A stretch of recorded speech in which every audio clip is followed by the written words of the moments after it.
అదే RTV app వార్తల్ని క్షణాల్లో చదివే అవకాశం ఉంటుంది. ఒక న్యూస్ పేపర్, ఒక టెలివిజన్ ఛానల్ మీ చేతుల్లో ఎప్పుడూ ఉంటాయి. ఎన్నికల సమయం దగ్గర పడుతున్న కొద్దీ అభ్యర్థులు ఓటర్లని ఆకర్షించడానికి అయితే ప్రయత్నం చేస్తున్నారు. ఇప్పటికే అందరూ కూడా ఎమ్మెల్యే క్యాండిడేట్స్ అందరూ కూడా ప్రకటించడంతా గడప గడపకి చేస్తున్న పరిస్థితి కనిపిస్తుంది. విజయవాడకు సంబంధించి వైసీపీ అభ్యర్థి ఆసిఫ్ ప్రస్తుతం మనతో ఉన్నారు. ఆయనకి టికెట్ కేటాయించిన దగ్గర నుంచి కూడా గడప గడపకి తిరుగుతున్న పరిస్థితి. ఆయనతో మాట్లాడడం. సార్, ఎలా ఉంది? గడప గడపకి తిరుగుతున్నారు, రెస్పాన్స్ ఎలా ఉంది నియోజకవర్గంలో? చాలా బాగుందండి. ప్రజలు చాలా ఆనందంగా ఉన్నారు. సంక్షేమ పథకాల వల్ల, అలాగే జగన్మోహన్ రెడ్డి గారు చేస్తున్న అభివృద్ధిని చూసి ప్రజలందరూ చాలా సుఖ సంతోషాలతో చాలా ఆనందంగా ఉన్నారు. మాకు అనేక పథకాలు వస్తున్నాయ్యా, మళ్ళీ జగన్మోహన్ రెడ్డి గారికే మేము సీఎం చేసుకుంటాం. మాకు గతంలో ఏ ప్రభుత్వం కూడా ఇన్ని పథకాలు ఇవ్వలేదు, ఏ ప్రభుత్వం కూడా మమ్మల్ని ఈ విధంగా ఆదుకోలేదని చెప్పేసి కోట్లాది రూపాయల డివిజన్కి అభివృద్ధికి ఇవ్వడం జరుగుతుంది. అలాగే ఏదైతే సంక్షేమ పథకాలు ఉన్నాయో ఆ పథకాలన్నీ ఇంటికి చేకూర్చే విధంగా జగన్మోహన్ రెడ్డి గారి ప్రభుత్వం పనిచేస్తుంది. అంటే మీ నియోజకవర్గంలో అలా తిరుగుతున్నారు. గతంలో ఎమ్మెల్యే కూడా మీ పార్టీ అభ్యర్థిగానే ఉన్నారు. ఈ తిరుగుతున్న క్రమంలో మీరు ఐడెంటిఫై చేసిన సమస్యలు ఏంటి ఈ నియోజకవర్గంలో?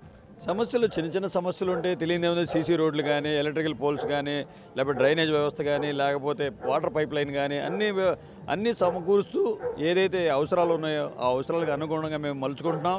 తప్పకుండా ప్రజలకి ఏదైతే అవసరాలు ఉన్నాయో అవసరాలు తీర్చే విధంగా స్పాట్లోనే అధికారులను మాట్లాడుతున్నాం. అధికారులతో మాట్లాడి మా మేయర్ రాయన భాగ్యలక్ష్మి గారు కూడా మాకు తోడుగా నడుస్తున్నారు. ఆవిడ గారు కూడా మాట్లాడి అధికారులతో అన్నీ ఏదైతే ప్రజలకి ఇక్కడ అవసరాలు లేని పరిస్థితుల్లో చిన్నవి, అంతేగాని ఆల్రెడీ జగన్మోహన్ రెడ్డి గారి ప్రభుత్వంలో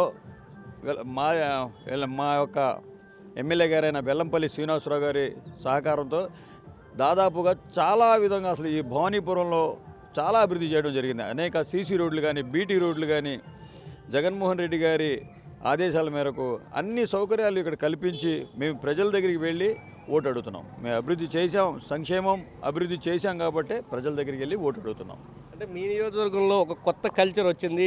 టీడీపీకి సంబంధించిన నాయకుడు బుద్ధా వెంకన్న తన రక్తంతో తన సంబంధించిన నాయకుడు పాదాలు కడిగారు. సిబిఎన్ ఐ లవ్ యూ అంటూ జిందాబాద్ అంటూ కూడా ఆయన రాసుకొచ్చారు గోడ మీద. ఎలా చూస్తారంటే మీరు అధికార పార్టీలో అభ్యర్థిగా ఉన్నారు, ఆయన ప్రతిపక్షం నుంచి టికెట్ అడుగుతున్న అభ్యర్థిగా.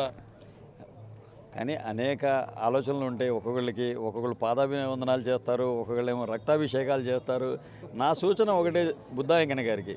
బుద్ధా వెంకన్న గారు ఆ రక్తం మీద అలా వృధా చేయకుండా ఎవరైనా మీ బ్లడ్ గ్రూప్ కావాల్సిన వాళ్ళకి డొనేట్ చేస్తే వాడిని ఆదుకున్న వాడు అవుతారని చెప్పేసి నా ఒక విన్నపం. లోకేష్ కూడా శంకారావం సభలో లోకేష్ మాట్లాడారు. జగన్మోహన్ రెడ్డి దోచుకున్నదంతా ఆస్తిని మొత్తం బయటికి తీస్తాం, ప్రజలకు పంచుతామంటూ బహిరంగంగా సవాల్ విసురుతున్నాడు. మీ పార్టీకి ఏం చెప్తారు? దొంగ అని చందనంగా ఉంది. నారా లోకేష్ మాటలు ఈ రాష్ట్రంలో ఎవరైనా తీసుకుంటున్నారా? ఆయనకు ఒక కామెడీగా చూస్తున్నారు. ఆయన చేస్తున్న యువగళానికి ఏదో పప్పుగళంలాగా అందరు జనాలు చెప్పుకుంటున్నారు. ఆయన మళ్ళీ పాదయాత్ర గురించి కానీ ఆయన మాటలకి అసలు ఎవరైనా ఈ రాష్ట్రంలో ఆయన మాటలు పట్టించుకునే విధంగా ఎవరు ఉన్నారా? దోచుకుంది ఎవరు, దాచుకుంది ఎవరు, ప్రజలకి సంక్షేమం ఇస్తుంది ఎవరు, ప్రజల పక్షాన నిలబడుతుంది ఎవరు, కరోనా కష్టకాలంలో ఆదుకున్నది ఎవరు? హైదరాబాద్లో, తెలంగాణలో విలాసమైన భవనాల్లో దాచుకున్నోళ్ళు దోచుకొని జన్మభూమి కమిటీలు పెట్టి వాళ్ళ మంత్రులు, వాళ్ళ ఎమ్మెల్యేలు బాగుపడ్డారు తప్ప ఎవరైనా ఒక పేదోడు బాగుపడ్డా? ఇది నేను చెప్పడం కాదు, ఈ రాష్ట్ర ప్రజలు గమనిస్తున్నారు. జగన్మోహన్ రెడ్డి గారికి పాలనకి, గత పాలకులు చేసిన పాలనకి అందరూ చూస్తున్నారు. ఈ యొక్క రాష్ట్రాన్ని అప్పుల పాలు చేసేసి ఈ రాష్ట్రాన్ని ఏ ఒక్క సంక్షేమం లేకుండా, అభివృద్ధి లేకుండా మళ్ళీ వెనక్కి నెట్టేసిన ఘనత చంద్రబాబు నాయుడుది. మరి ఈరోజు అభివృద్ధి, సంక్షేమం రెండు కళ్ళుగా భావించి జగన్మోహన్ రెడ్డి గారు ముందుకెళ్తున్నారు. ప్రజా ఆశీర్వాదం ఉంది ఆయనకి. 175కి 175 స్థానాలు వైఎస్ఆర్సీపీ కైవసం చేసుకుంటుంది, దాంట్లో సందేహం లేదు. వైనాట్ 175 దిశగా మేము అడుగులు వేస్తాం. మా వైఎస్ఆర్సీపీ పార్టీ శ్రేణులు మొత్తం జగనన్నతో కలిసి ప్రయాణం చేసి మళ్ళీ జగనన్నని ముఖ్యమంత్రి చేసుకునేదాకా మా పయనం ఆయనతోనే అని చెప్పి తెలియజేస్తున్నాం. చివరిగా మంగళగిరి నుంచి ఉన్న ఎమ్మెల్యే మీ పార్టీని వీడి వెళ్ళిపోయారు. 2 నెలల కాలంలోనే తిరిగి మళ్ళీ వైసీపీలోకి ఆయన అడుగుపెట్టాను. మీరు ఎలా చూస్తారు? ఏమనుకుంటున్నారు? ఎందుకు రావడం? నేను గతంలో కూడా చెప్పాను, జగనన్న మనుషుని తెలుసుకున్న వాళ్ళు ఎవరు జగనన్నని విడిచి వెళ్ళరు. వెళ్ళినా సరే వాళ్ళు అక్కడ మిమ్మల్లేరు, మళ్ళీ జగనన్నతోనే పయనం చేస్తారు. అదే జరిగింది. ఆర్కే గారు కూడా మా కుటుంబ సభ్యులు, మా వైఎస్ఆర్ కుటుంబంలో కూడా ఆయన ఒక భాగ్యస్వామ్యుడు. తప్పకుండా చిన్న చిన్న పొరపాట్లు జరుగుతుంటాయి. ఆవేశంలో అవన్నీ మళ్ళీ సర్దుమణిగి మళ్ళీ ఆయన రావడం, మళ్ళీ సొంత గూటికి చేరడం జరిగింది.